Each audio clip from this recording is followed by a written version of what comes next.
Hello viewers, আসসালামু আলাইকুম। Welcome back to my miracle kitchen.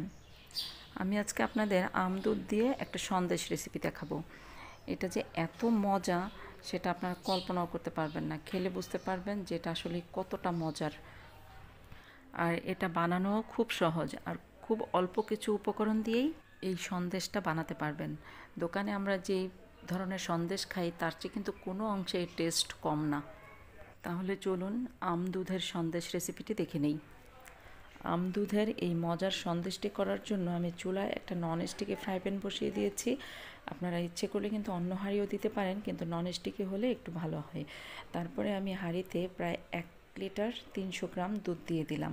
এই দুধটা আমি এখন বলক আনাবো মিডিয়াম টু হাই হিটে, তবে নাড়াচাড়া করতে হবে যাতে নিচে লেগে না যায়। অনেক সময় কিন্তু দুধ নিচে লেগে যায়।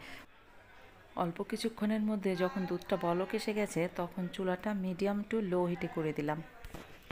মিডিয়াম টু লো হিটে দুধটা আরও অনেকক্ষণ জাল করে দুধটা 1 লিটার করে ফেলতে হবে। তারপরে আরও একটু চুলাটা কমিয়ে দিতে হবে। দুধটা জাল করতে করতে প্রায় 1 লিটার হয়ে গেছে, তো চুলাটা কিন্তু আমি একদম লো হিটে করে দিয়েছি। আর এখন আমি 2 টেবিল চামচ টক দই ভালো করে ফ্যাটানো দিয়ে দিলাম। এর বেশি কিন্তু দেওয়া যাবে না, তখন আবার একদম ছানা হয়ে যাবে। আমি কিন্তু ওই রকম ছানা করব না, এটা ছোট ছোট ঝুরা ঝুরা ছানা করব। আর তারপর সাথে সাথে এরকম শক্ত ধরনের হাতা দিয়ে নাড়াচাড়া করতে থাকবো যাতে ছানাটা বড় বড় দলা পেকে না যায়। আমি 2টা আম কেটে ছোট ছোট টুকরো করে ব্লেন্ডার করে রেখেছিলাম, তো সেখান থেকে মেপে 1 কাপ পরিমাণ আম, মেজারমেন্ট কাপের 1 কাপ, তো এই দুধটা ভালোভাবে মেশানোর পর এর মধ্যে দিয়ে দিলাম। এখন চামচ দিয়ে আর মেশানো যাবে না, হাতা দিয়ে মেশানো যাবে না, এখন হ্যান্ড হুইক্স দিয়ে খুব ভালোভাবে নেড়ে চেড়ে মেশাতে হবে যাতে কোথাও দলা পেকে না থাকে। আমের পাল্পটা দুধের সাথে খুব ভালোভাবে মেশানোর পর আরও কিছুক্ষণ জাল করতে হবে। তারপরে এখানে আমি 1/2 কাপ চিনি দেব, আর 1/2 কাপ চিনি আমি 2বারে দেব। প্রথমে এভাবে দিয়ে একটু মিশিয়ে নিতে হবে, তারপরে আবারও আমি বাকিটুক চিনি দিয়ে মিশিয়ে দেব। আর এখানে আপনারা ইচ্ছে করলে যদি মিষ্টি কম খান চিনিটা না দিলেও চলবে, আর যদি মিষ্টি বেশি খান তাহলে চিনি আরও একটু বাড়িয়ে দিতে পারেন। তবে চিনি কিন্তু একবারে সবটা দিয়ে ফেলবেন না, যদি আরও বেশি চিনি দেন তাহলে 3 থেকে 4 বারে চিনিটা দিয়ে মিশিয়ে নেবেন, না হলে কিন্তু সন্দেশটা শক্ত হয়ে যেতে পারে। চুলার আঁচটা এখন মিডিয়াম টু হাই হিটে করে দিয়ে একটু তাড়াতাড়ি এটাকে ঘন করে নিতে হবে, আর খুব জোরে নাড়াচাড়া করতে হবে যাতে নিচে লেগে না যায়।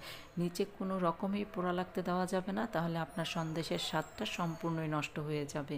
আর যখন এইরকম পর্যায়ে আসবে তখন এর মধ্যে একটু ম্যাঙ্গো এসেন্স দিয়ে দিতে পারেন, আর না থাকলে নাই, কোনো সমস্যা নাই। আর হচ্ছে একটু কালারটা আরও টকটকা করার জন্য আপনারা এখানে অরেঞ্জ কালারের ফুড কালার দিতে পারেন। আমার আমটার কালার অনেক সুন্দর ছিল, এই জন্য কোনো ফুড কালার আমি ইউজ করিনি, তবে খুব সামান্য পরিমাণে ম্যাঙ্গো এসেন্স দিয়েছি। এই ম্যাঙ্গো এসেন্সটা শুধুমাত্র ফ্লেভারের জন্য, না দিলেও কোনো সমস্যা নেই।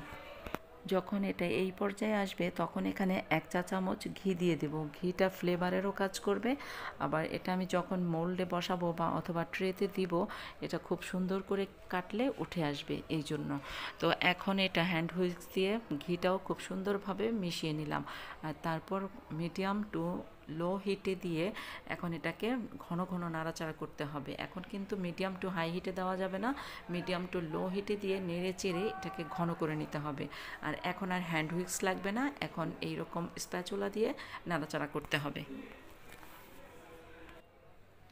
যখন চুলার উপরে নাড়াচাড়া করতে করতে দেখবেন যে এই রকম সবটা এক জায়গায় দলা পেকে থাকে আর ফ্রাই প্যানের গা থেকে উঠে উঠে আসে, তখনই বুঝবেন যে এটা এখন হয়ে গেছে। তো এখন আমি যেই ট্রেতে এটা দিব এই ট্রেতে আমি একটুখানি ঘি মেখে নিয়েছি। আপনারা ইচ্ছে করলে কিন্তু কেকের মোল্ডেও বসাতে পারবেন, তবে একটু ঘি অথবা তেল ব্রাশ করে নিতে হবে। তো এখন আমি গরম গরম এই ট্রের উপরে এটা ঢেলে নিলাম। এখন কাঠের হাতাটা সরিয়ে নিয়ে সিলিকনের একটা স্প্যাচুলা নিয়ে আমি এটা খুব ভালো মতো এটা বিছিয়ে দেব। আর এটার বিছানোটা হবে পুরুত্ব প্রায় 1.5 ইঞ্চির মতন।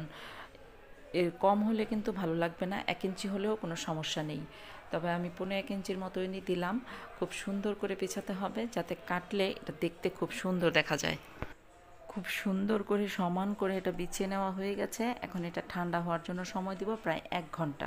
সন্দেশটা ঠান্ডা হয়ে খুব সুন্দরভাবে জমে গেছে। এখন চাকু দিয়ে এভাবে কেটে নেব। কাটতে হবে খুব সুন্দর অনুমান করে যাতে সবগুলো সাইজ একরকম হয়। দেখলেন তো কত সহজে আর কত অল্প উপকরণে এত সুন্দর আর এত মজার একটি সন্দেশ তৈরি করে ফেললাম। তো আপনারা যদি এটা বাসায় ট্রাই করেন আমাকে কিন্তু জানাতে ভুলবেন না যে আপনাদেরটা কেমন হয়েছে। যদি ইউটিউব থেকে আমার ভিডিওটা দেখে থাকেন তাহলে আমার চ্যানেলটা সাবস্ক্রাইব করে পাশের বেলটি বাজিয়ে অলে সেট করে রাখবেন। আর যদি ফেসবুক পেজ থেকে দেখে থাকেন তাহলে আমার পেজটা ফলো দিয়ে রাখবেন। আমি পরবর্তী ভিডিও দিলে আপনি সবার আগে নোটিফিকেশন পেয়ে যাবেন। তো আমি একটা সন্দেশ ভেঙে আপনাদেরকে দেখাই কতটা সফট হয়েছে। এটা কিন্তু শক্ত হয়নি, খুবই সফট এবং খুবই টেস্ট। আমি তো এভাবে করতে করতেই দুইটা খেয়ে ফেললাম। এখন কিন্তু গেস্ট আসার আগেই এভাবে ঘরেই তৈরি করে রাখতে পারেন সন্দেশ, তাহলে আর দোকান থেকে কিনে আনতে হবে না। আর এই সন্দেশটা কিন্তু দোকানের সন্দেশের চেয়ে কোনো অংশে কম না, বরং তার চেয়ে অনেক বেশি ভালো। আবার দেখা হবে নতুন কোনো রেসিপিতে। ততদিন আপনারা ভালো থাকবেন, সুস্থ থাকবেন, মিরাকেল কিচেনের সাথেই থাকবেন। আল্লাহ হাফেজ।